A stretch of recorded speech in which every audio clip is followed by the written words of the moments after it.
How to start a rental clothing business. Social media platform different options लगा लो, है ना। इन पर फैशन को बढ़ावा देता है, जो सीधे लोगों की प्रेजेंटेशंस की डिमांड को बढ़ाता है, और ये प्रेजेंटेशन सीधे तौर पर दिखती है। इसीलिए लुक की बेसिक बातें कपड़े और दूसरे सामान से शुरू होती हैं।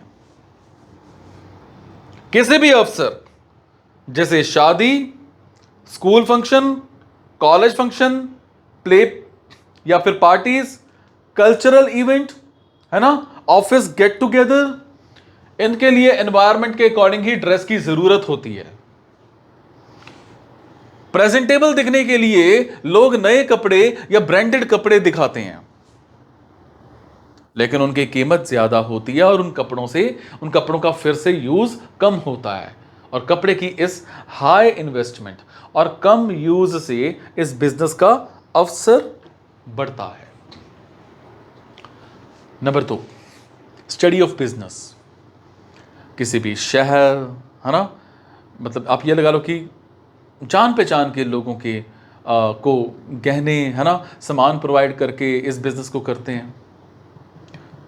आमतौर पर beauty parlour, laundry service provider ये काम करते हैं और एक अच्छी अमाउंट कमाते हैं।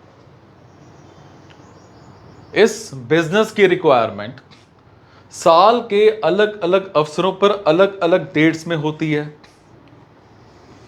अब मैं इस एरिया के कुछ बड़े दिग्गजों का इंट्रोडक्शन देता हूं।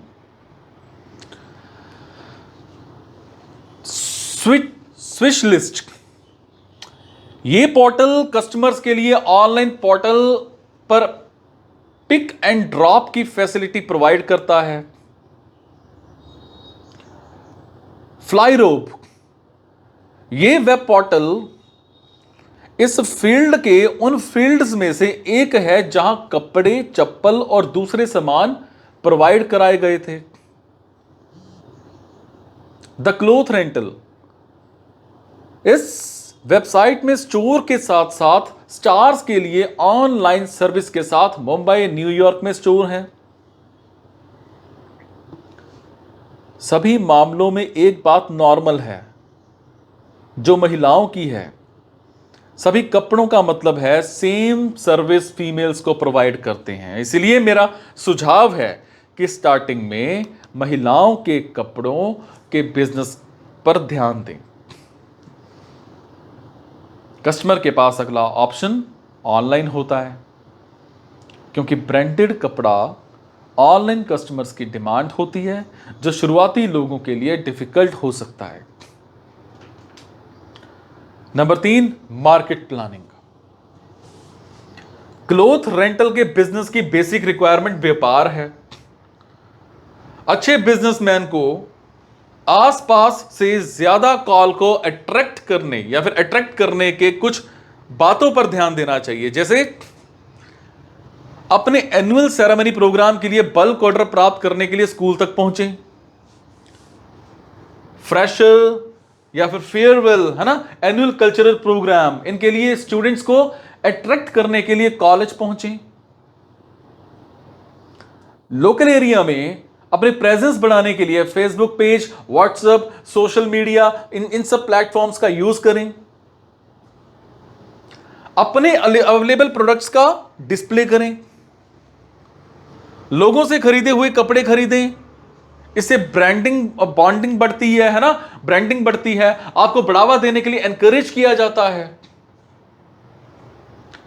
आपको पता है SWOT, SWOT, शक्ति,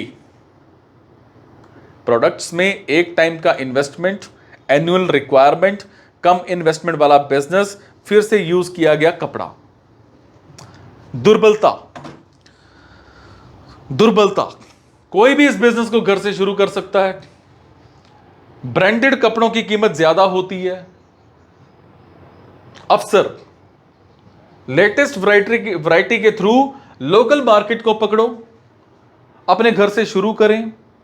दुकान या शोरूम की कोई रिक्वायरमेंट नहीं होती है। सोशल मीडिया, सोशल स्टेटस को प्रेजेंट करने में रिक्वायरमेंट है। खतरा, फैशन दिन ब दिन पुराना होता जाता है। कपड़े की बदबू वहां की लाइफ कम कर देती है। कपड़े का दाग को धोना हार्मफुल है। ठीक है, अब बात करते हैं किराए पर लेने के कारोबार की planning. Yes, facilities and location. घर में एक अलग कमरा होना चाहिए, शोकेस होना चाहिए, हैंगर होना चाहिए, अलमीरा, कपड़ा, बैग, ये सब होना चाहिए। आपके पास कुछ इक्विपमेंट्स होने चाहिए, टेक्नोलॉजी होनी चाहिए, कंप्यूटर होना चाहिए, है ना, प्रिंटर होना चाहिए, सब चीजें होनी चाहिए। अब बात करते हैं सप्लाई चेन मैनेजमेंट। न्यू या फिर से यूज किए गए कपड़े की खरीद करें।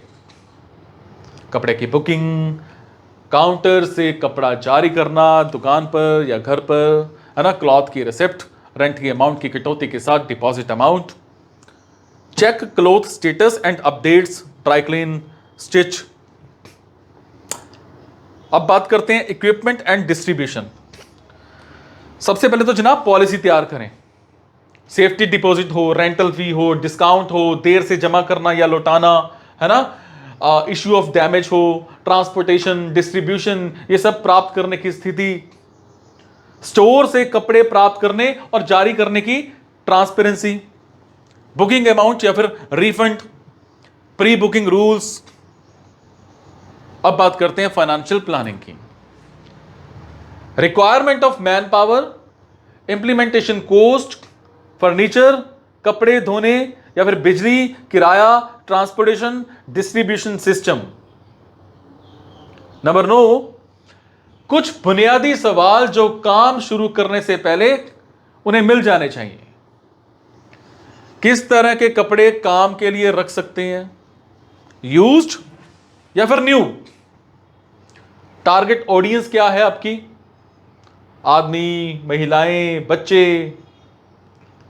कलेक्शन एंड डिस्ट्रीब्यूशन मीडियम क्या है, होम डिलीवरी है या काउंटर है?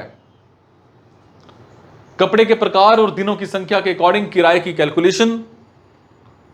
कपड़े के खिलाफ डिपॉजिट अमाउंट के फॉर्म में कितना पैसा लेना चाहिए, इसकी कैलकुलेशन कैसे करें?